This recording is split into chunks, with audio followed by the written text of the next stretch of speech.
So the app isn't just a place to stream content. It does have that, but it's also a place where teens are creating their own content within the app that is not shared. This is not a social platform. This is a personal platform. And they're curating content for themselves that sits in the app and creates their profile of what they want to be as their best version of themselves.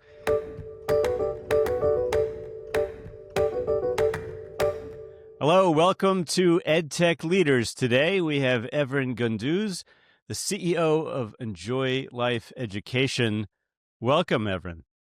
Thank you so much for having me, Oliver. It's a real honor to be on this. Thank you. So let's jump right in and talk about the mission of Enjoy Life Education. What do you do? Enjoy Life Education. It's an empowerment network for teens.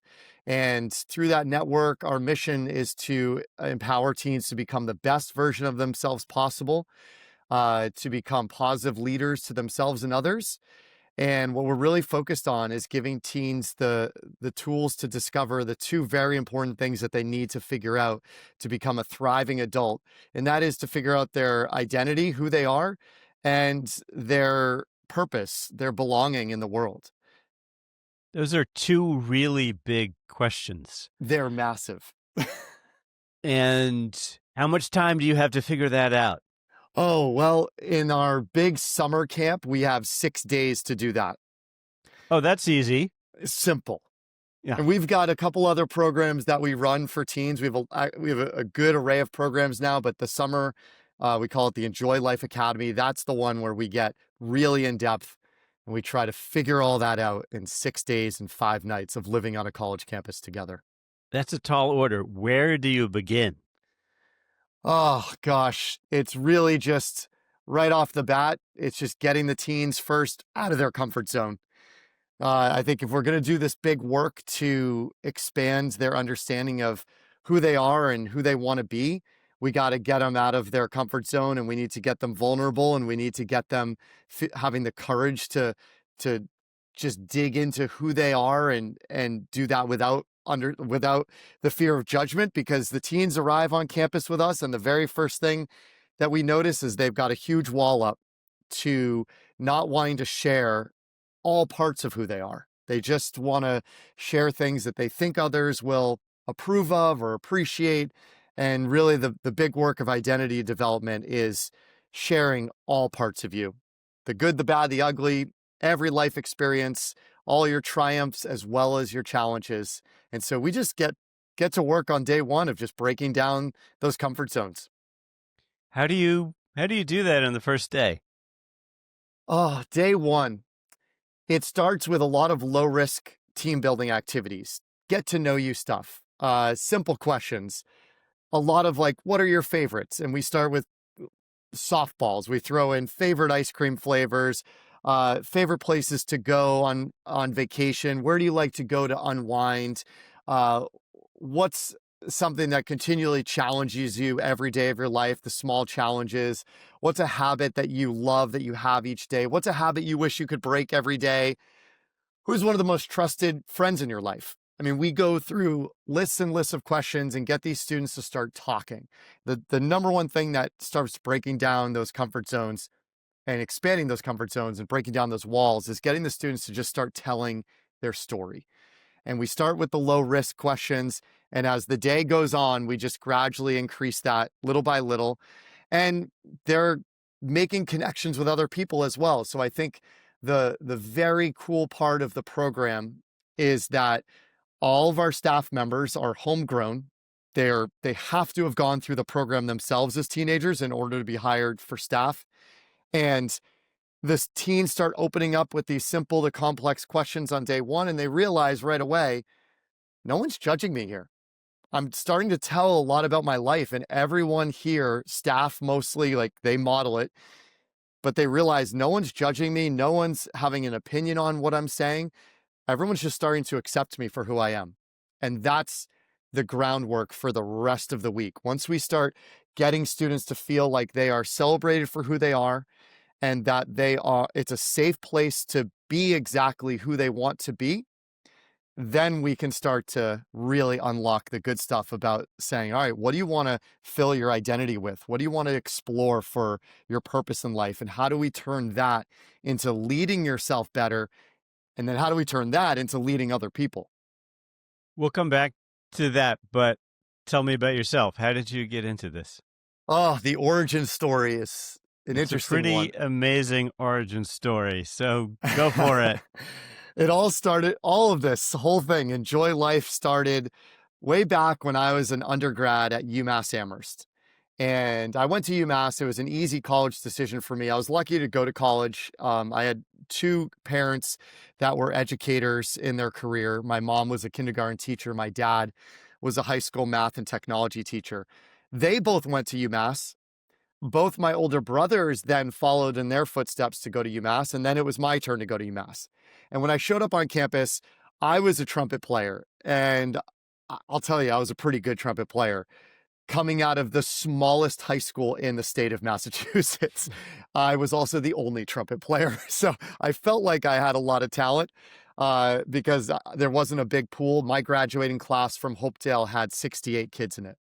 And so our high school band was small, and me being one of the only trumpet players, I was like, oh, I want to be a band director when I grew up. I knew I wanted to be in education because my parents were in it, and that was the life that I learned to appreciate. And I thought I want to teach music. So I go to UMass, try out for the music department, and realize that at this massive school of 20,000 plus students and musicians in there, I was terrible. I really wasn't a good trumpet player, as good as I thought I was, only a legend in my own mind. So I failed the audition, tried out again semester 2, failed the audition again. And at this point, my parents were like, well, you need to find a different major. Like, clearly trumpet is not your route. Band directing is probably not your route. Go figure something else out. And so I went and started a science degree because I loved science. I was like, okay, I'll be a science teacher. It still gets me into education. Meanwhile, my parents saw that I have this huge passion for music and for band. And it was actually my dad that found the marching band on campus. And he said, hey, you should go check out this band. You can be a terrible musician like you are and still get in because it's no cuts. And so I joined the band, and it ended up being the greatest thing I ever did in my life. The band director, George Parks, the late, great George Parks, he built this band at UMass. We're here in the Northeast, Oliver. Band is not a big thing. Marching band is not a big thing. Football's not a big thing. Football's terrible. The UMass football team, awful. But the band at UMass Amherst, for those that don't know, is actually a nationally recognized, ranked college band. It's one of the best college marching bands in the United States. It's actually won the Sudler Trophy, which is awarded to the national champion marching band. And everyone's like, how did this band get built here in Massachusetts? It's so good that the football team attracts about 200 to 300 fans in the stadium for the first half of the game. At halftime, the stadium fills with thousands of spectators just to come see the band. And then at the end of halftime, the stadium empties out, everyone goes back to their tailgates, and the football team takes the field again. And everyone's like, how did this band come about? And it's George Parks. He was a guru in teaching people how to be empowered leaders to themselves and others. He was so good at teaching leadership and empowering students and just getting the best out of people that he started his own summer camp. It was for band kids, but it was a band leadership summer camp. And he taught tens of thousands of kids all across the country.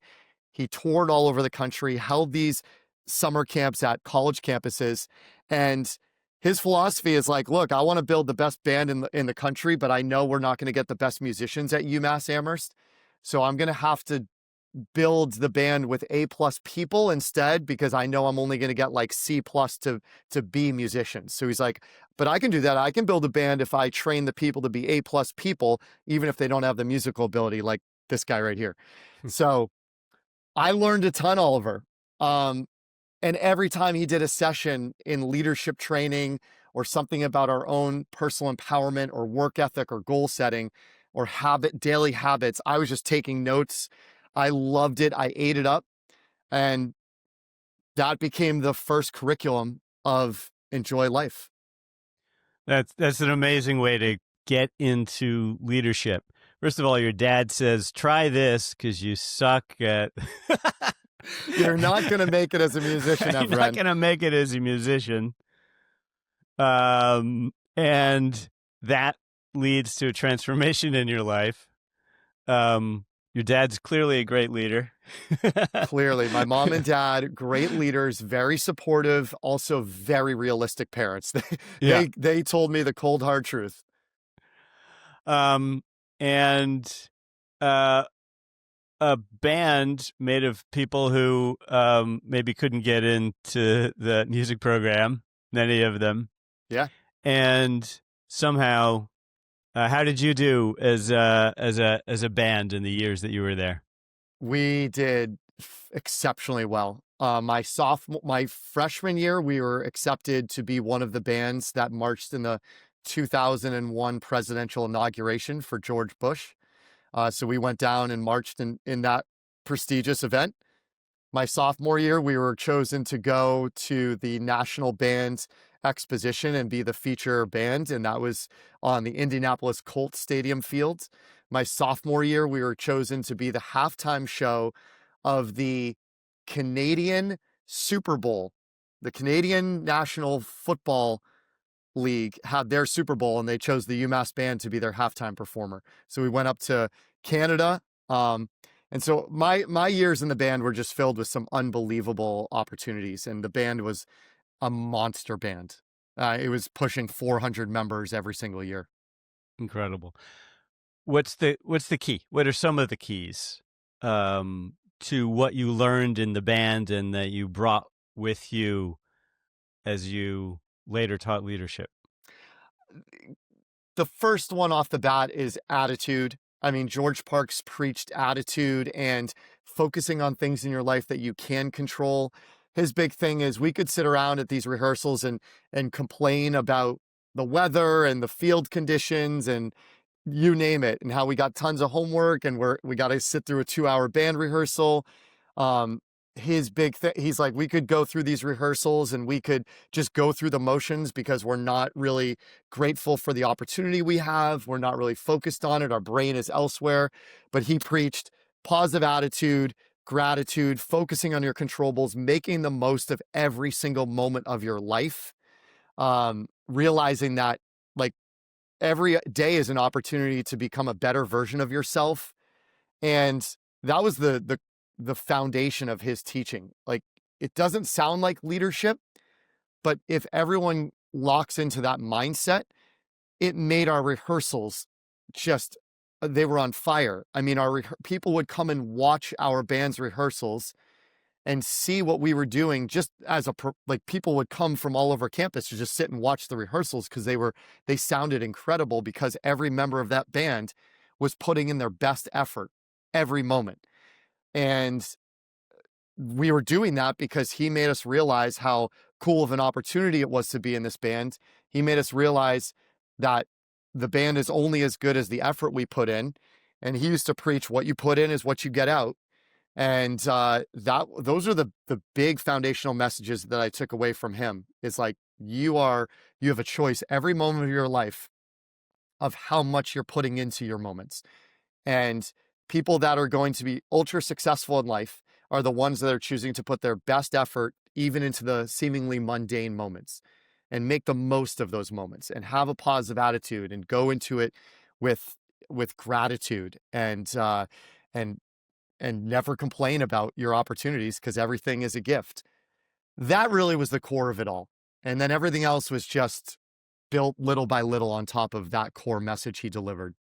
So take me from that moment or the moment when you graduate to starting Enjoy Life. Graduate college and get my first job. And my first job was an 8th grade science teacher at Hopkinton Middle School in Massachusetts, which, fun fact, Hopkinton is the town where the Boston Marathon starts. So it's a cool little town. It's got a lot of history. I applied to 24 teaching jobs out of college. Interesting fact about that. I did get my education minor and was doing all of the pieces of my degree to be able to get my teaching certification in the state of Massachusetts as well. And one of the things I had to do to get my full certification was do um, my pre-practicum and my student teaching. I It conflicted though with band my senior year, and I had to choose between doing my full student teaching and become a fully licensed teacher, or do my senior year of band. And I went to my parents again. I said, what do I do? And they're like, choose band. You can always get your teaching hours in some other time. This is the last time you'll ever be in this spectacular organization. So I chose band. I didn't have my full teaching license. I had what they call a preliminary license. I applied to 24 different schools all over the state of Massachusetts to be a science teacher, got one interview and one job opportunity, and that was at Hopkinton, and that was it. I took the job and then started teaching eighth grade science and found that the curriculum was fine. Like it's interesting. I think it was cool to teach some moon phases and teach about the tides and a little bit of physics, F equals ma. And I really made it as hands-on as I could. We had a lot of fun in that classroom, but I really wanted to teach the eighth graders the lessons that I had learned from George Parks in this marching band. And so every Friday we would put the science textbooks aside and we called it uh, the Leadership Friday, or whatever term we had for it. It was just like, hey, we're going to learn some life lessons today. And I was just taking all of George Parks's teachings and the stuff I learned from him and his summer leadership camp for band students, and I was teaching the eighth graders. The eighth graders, I th- they seemed to like it, so I kept it going. And we went through the whole year. And then on the last day of school that year, I walked into the classroom in the morning to get ready for the day, and the room was completely empty. There were no desks or chairs in my classroom. There was nothing in it. I was like, what did I miss? I thought I missed the last day of school and they cleared out the classrooms. I'm like, am I late? I thought the school was closed for summer vacation. I was like, I didn't know what was going on. I stood in the room and all the students I had that year came into the room, and I was like, what's going on here? And they had moved everything to make space for them all. And now I had this room full of eighth graders standing there. And one of them, there were two of them actually, Keith and Tom. And Keith and Tom had organized this whole thing, unbeknownst to me. And they presented me and every student in that class that we had that year with an orange bracelet. And at some point I had told them that orange was my favorite color in our teach year. And on the bracelet, here it is right here. It says enjoy life. Two very simple words. And what's cool about that is they said, Mr. Gunduz, like, you were an okay science teacher. They were very blunt with that. They're like, you were okay, but the lessons on Fridays were phenomenal. And all the stuff you taught us about leadership was super cool. And we're so thankful for that. And they said, what really stood out to us is that by learning these lessons that you're teaching us about being a better leader, it was actually stuff that just made us enjoy our life more. Like we were just all happier based on the stuff that you were teaching. And so we decided to turn this into an enjoy life community. And they gave everyone in that class an orange bracelet, and they said, we're all going to remember this year and the lessons we learned about life and enjoying it more. And this will be our symbol. So I put on the bracelet, and then that was the first iteration of what Enjoy Life was. That's where it all began. They came up with the name. They came up with the name and everything. Amazing.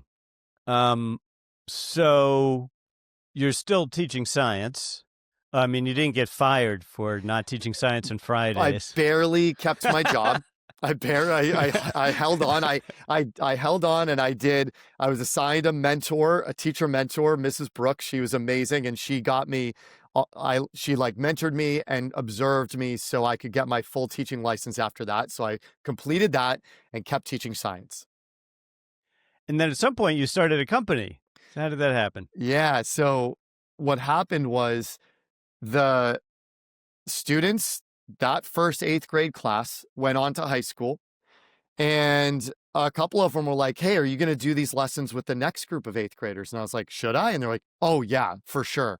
And so they suggested that we turn it into an after school club so that I could actually get my teaching curriculum done on Fridays, the science curriculum. I was like, cool, let's do it. And a couple of them joined me in that. And we started an after school club for the new eighth grade class. And that club grew and grew and grew until the seventh graders and the sixth graders wanted it too. And then it turned into my principal and administrators asking me if I would turn this into an actual class that we teach the students in the school. And so it became like a related arts course or an extracurricular course that an enrichment course that students could take as part of their core courses that they choose. We made one of the first leadership classes in the state of Massachusetts. And then it turned into other towns hearing about what we were doing and me getting asked to go do workshops for their students and also train their teachers in how to teach some of these lessons. So I started doing it outside of the school I was teaching in. And then it turned into Tom, who he was one of those first two that created the bracelet, him and Keith. Tom came to me, and at the time, Tom was now older. We'd been doing this for a few years in Hopkinton. Tom graduated. He went on to Boston College as a pre-med major. And I got to give a little story about Tom because that's the only way this makes sense, if that's okay. Yeah. Tom's pre-med at BC, and he's so just overwhelmed with the biology courses that he sees this opportunity for a competition on campus for like a Shark Tank thing. Come up with a small business, pitch it to an investor panel, and you can win $10,000. And he's like, cool, I'm going to try that. And him and a couple friends got together, and he was just doing this as some extracurricular activity. And they ended up winning the competition. They started this small business. A couple of the people in the BC investor panel said, Tom, your business idea is actually really cool. We're going to give you more money. And he got his first investors. And now he's doing pre-med and trying to run this small startup tech company. And he's like, I can't do both. And he comes to me for advice. He's like, what do I do? And I was like, oh, you got to start, like, you can always go back to college, but you'll never get the chance to do this company again. Similar to what my dad and mom said of like, do the bands. Like, you can always get your teaching hours later. So he dropped out of BC and he started this company full time. And then there was a point where I started to teach science, and teaching leadership was just too much. It was two full-time jobs. I was like, Tom, what do I do? And he goes, leave teaching. You can always be a science teacher, but right now the world needs this to happen on a bigger scale. We got to teach the world about empowerment and leadership and mindset for teenagers. And him and I actually co-founded Enjoy Life. We did it together. So my former eighth grade science student that started this whole thing 10 years before convinced me to quit my teaching job, and we started this business together. That is a great story. Okay, let's go back to the moment. You have a camp, essentially, that you're teaching, an academy, every summer. Every summer. Correct. And it's at different locations, different universities. Is that correct? That's correct. And so where are you now? So how big has it grown? And what are you doing now? Okay, so we have a few different programs and products in our empowerment network, and the Enjoy Life Academy is a summer camp that's all about leadership and empowerment for teens. The first summer we launched it was 2016, and we did it at BC. Tom was able to get us some space there, and we did BC, and we had, I was like 28 teenagers come that first year. And then it slowly has grown since then. And we did 1 week of it back then. Excuse me. Today we've got 2 weeks of it fully sold out. We have 140 students that we're serving this summer, and we are at Babson College this summer. And every summer we rotate different college campuses. Some summers we do multiple campuses. So we've grown really well, except for the COVID year where we shut down everything. And now we're serving over 140 teens this summer. how do you scale that? We don't. We tried to. We tried to. What's interesting about what we produce is so much of what the students get from the experience, and the 6 days, 5 nights of hanging out with us and what we're putting together, the students describe it as life changing. They don't just say this is like a camp or some cool life experience. We often very lucky that we figured out this formula, but a lot of students leave and say, this is the best thing I've ever done with my life. Like, how is not every single teenager doing this? And I know there's a lot of teens out there and we've got a waiting list, but to put together a program of that magnitude with that much impact and depth of impact requires us to have a staff that is absolutely phenomenal. And those staff members, like I said, have to be former students of this thing. They have had to go through it, feel it, experience it, and be able, and then want to come back and be skilled at teaching and delivering the product. Myself and Tom have been trying to find other people that can do what we do and teach the stuff the way we teach it. It's been difficult to train more people like us to take on our roles.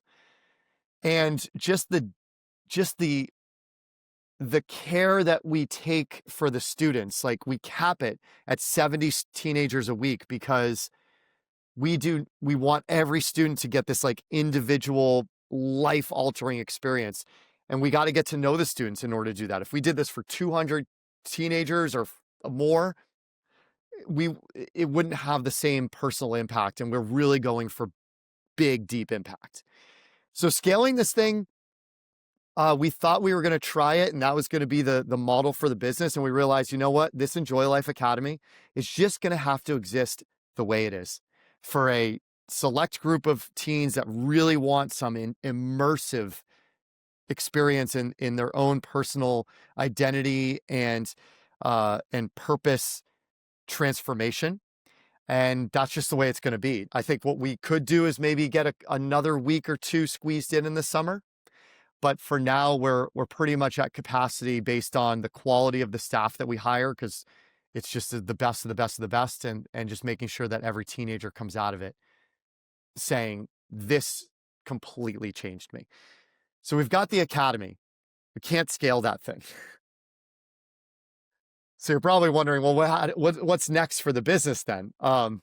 Yeah. And where's the tech? And where's the tech? So the tech is arriving this summer. What we created, we've been creating this for over a year, and we're creating an app. And what we decided, well, it started with the teens that went through the academy said, hey, Evren, like, we need something to keep this going year round. And I said, you're right. So I started a virtual program, and I invited all the students that went through our academy, as well as opened it up to the general public. So that was something where I could have 500 teens on a Zoom call. That's fine. I can scale that. And then I'm teaching a lesson on leadership, and they meet once a week on Sunday nights, and they get a little something that they can use for their week to empower their week, a tool, a little inspirational quote. And that really took off. And I was like, cool. So there is a way to get to people and give them something tangible and valuable that they can use through digital means and digital mediums. And so I did that for 2 years, and then realized, okay, what if we could take this once a week Sunday night virtual hangout with me and put that into a daily thing? How do we deliver this daily to teenagers? And so we came up with creating an app that sits on teens' phones and gives them the opportunity to engage with our content and our community every single day of their life year round. And the app has been in development for the last year, and it's in the end of beta testing right now, and the launch date is July 12th, 2025, which is the final day of the first Enjoy Life Academy this summer. That's coming up. It's coming up. Don't remind me. It's Cool. We're in like all-nighter mode. Oh, wow. Well, thanks for doing the podcast. Just to get it done, but it's fine. Yeah. So app is coming up. I'll remind you again. And Uh, so, without giving away any trade secrets, tell me a little bit about it. okay, so the app it's a mental strength app, and its purpose is to deliver content and deliver functionality that is going to get teens to be more grounded, be more present, and be more grateful every day of their life. In a world where currently teenage mindsets are chaotic, they're stressful, and they are living everywhere except the present moment, and very scattered. So the teenage mind is teenagers are struggling today. There's so much pressure. There's so much hierarchy. There's an achievement culture. There's all kinds of things happening in the world. They're exposed to more than ever through media. And then you also have this piece of their life where they've got social media. And social media, I think, actually, in the research I've done, and I'm really big on studying teens and technology. Obviously, I have to be in the work that I'm doing. Technology isn't bad. Uh, I remember when I was a teenager, the best way I describe it is like when I was a teenager, I remember getting on the phone at home, my like home phone, and going and talking with my friends. And I'd go in like my bedroom and close the door. I'd be on that phone for hours, just chit chatting with my friends. Teens do that same thing. We all need that social outlet. They just use their phone and they use different platforms for it.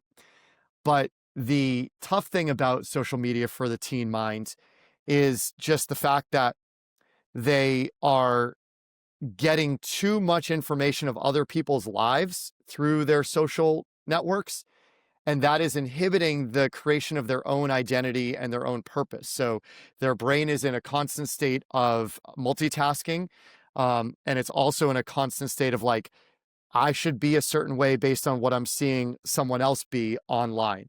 And so they're missing these two big pieces of importance in their adolescent development, which is the space to just create a very healthy, positive identity for themselves and their purpose and their belonging. So the app helps with that. And it's amazing. We do it through 3 daily actions. So it asks them to spend 5 minutes on the app every day. And the 3 daily actions improve um, their groundedness, their awareness, and their gratitude, and gets them to really take a moment and think about who they are and who they want to be, and and improves their mental strength throughout the day. So let's say they go on Instagram and they feel sort of judged, even if no one is judging them, self judging from looking at other people's lives. And then they go on the app. Is it helping to counteract those effects? And does it build up a strength that helps counteract the effects of social media? That's exactly what it does. So when they go in the app, they're going to see the app curates their content. So the app isn't just a place to stream content. It does have that, but it's also a place where teens are creating their own content within the app that is not shared. This is not a social platform. This is a personal platform. And they're curating content for themselves that sits in the app and creates their profile of what they want to be as their best version of themselves. So one example, without giving away all the trade secrets, is every day the app asks them to write down one thing they're grateful for. And they can either snap a photo, they can type it out in the app, they can do a voice recording of that gratitude. Gratitude has been researched and measured to be a really powerful, uh, just a really powerful thing that all of us, but especially teenagers, can latch onto in order to start building a more positive identity, realizing like what they do have in the world around them rather than what they don't, seeing their life as a series of opportunities rather than as a series of setbacks.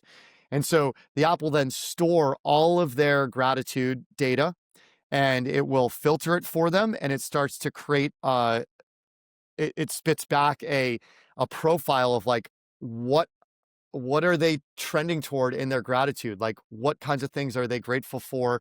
Who are they as a grateful person? And it's a really neat little map that it gives them to show them like This is the identity of who you are, and this is all the positive stuff that you have in your life, and this is the type of person that you want to build to become. And they start to see that every time they log into the app, and every time they add something to the app, it creates more of that identity that they can be really proud of at the end of the day. So it's an app to build a repository towards a real identity rather than a fake identity of what they think other people want to see. Perfect way to say it. That's very cool. Okay, let's talk about we asked about scaling, and let's talk about marketing. And presumably the marketing that you have done might be different than the marketing you'll do now for the app. So let's talk about what you've done and what your intentions are for marketing the app. What we've done for the Academy is we've leaned heavily into word of mouth and referrals. So a student that comes to the Academy, we're, again, very fortunate to have figured out how to create this experience that changes a kid's life. But they come to it, they leave, and they're like, that was the best thing I've ever done with my life. The parents then realize, they see the change in their kid, the outward and inward change that they see in their child. And then we lean into that and we ask them for referrals, and people love to refer us to other people, their friends, their family members, their teammates on their sports teams in school. And that's how we get word out there about the Academy. So the whole thing, and we've never invested a single dollar into paid ads for the Academy. We haven't invested a single marketing dollar in general to the Academy. It has grown completely 100% organically through word of mouth and referrals that we're asking of our former students. It's also cool that we have like over an 85% return rate. So if a kid goes to the Academy once and they're eligible and they haven't aged out yet, because we do have an age out, you can only go so many times before high school graduation comes. If you're eligible, then 85% of them return to the Academy again. It's ridiculous. We never designed it to be a multi-year program. It just happened. They just wanted to come back I was like, you're coming. The first year it happened, we had 28 kids that first year. The next off season, we opened registration for the following summer, and it was like 31 people registered in the first 10 minutes. I was like, oh my gosh, it spread completely. But 28 of those 31 were the exact same kid from the previous summer. I emailed them. I was like, you realize you just signed up? We're not changing anything. They're like, no, we don't care. We just want to come back for that week because it's the best week of my life. I love how it made me feel. I don't care what I learned. I just like the feeling you guys gave me, that empowerment. And so I was like, cool. So that's how we've built the Academy. What we're going to have to do for the app is very different. And you're absolutely right. Our plan is to create a really engaging social media presence. And I know that whenever I talk about this, I struggle with it because the irony. We're trying to get teens. I know that social media it has its place, and it's nothing I want to vilify. I know that it has a good place for teens, but I also know that it has equal amounts of negativity and does a lot of harm for teens. So, but I also know that if we want to change teens, we have to meet them where they are. And we're going to lean into social media. We're going to lean into ads. We're going to lean into referrals, but through social media rather than word of mouth. And we're going to try and build the app and market the app through those channels. And also have a feature. We're going to have a feature in the app too that is going to turn our students into teachers. Because one thing that I learned from some research I did on teens and technology is that the most dangerous way to use technology for a teen, the most harmful way, is to be a consumer. And one of the most healthy ways is to be a contributor. So if you can use social media, if you're a teen and you're using social media by creating content for other people, it's actually a really cool, healthy thing for them to do. So we're going to give them that power. And when they come to the app, the app is going to create some pieces of content, some really nice visual motivational quotes that are JPEGs, and they can share those on their social channels. And then it will have a little like Enjoy Life app. That's where it comes from. And we're hopeful that we can give teens content that they are proud to share and go help inspire other people with and put posts on their stories and whatnot. And it also helps generate leads for the app. That's great. Do you have goals for, I mean, you have to launch the app, number one. Yeah. And for the academy, you want to keep the size the same and keep the message strong. You have more and more students who have gone through it. So number one, what do you do? Can some of those students work for you to grow the business?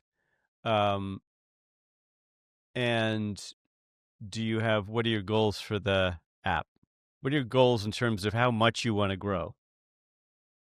I mean, I just truth threw a be, lot of questions at you you. did. So I just know. like, so you said that the camp you want to keep basically the same size, at least for I now. do.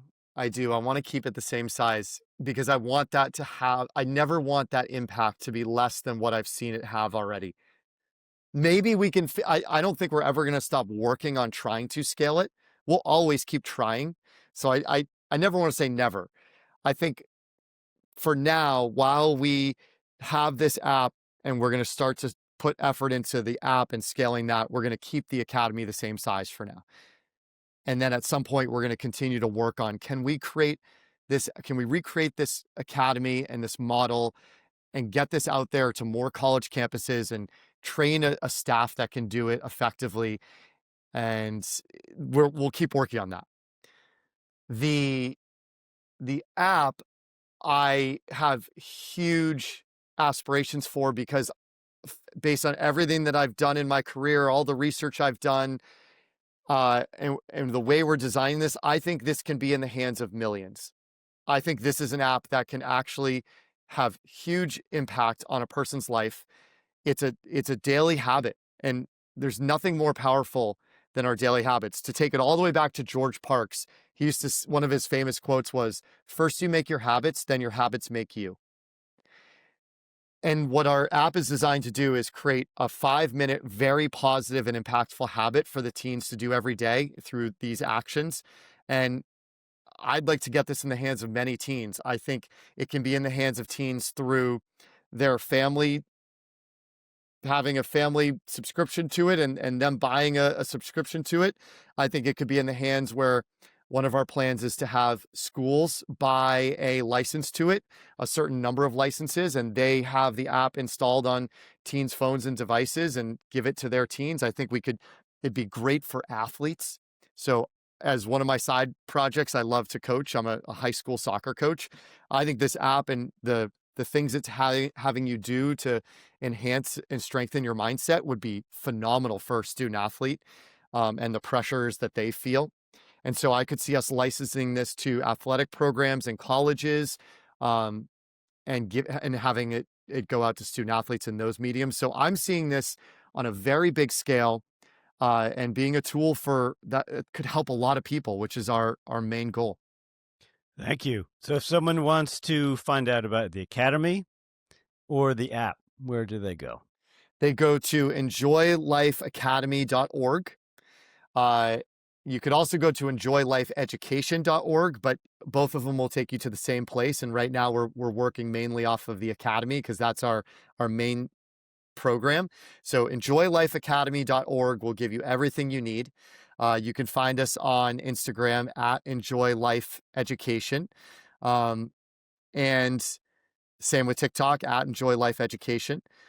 And Do you have a name for the app? it's going to be the Enjoy Life app. The Enjoy Life app. And will it be in the App Store?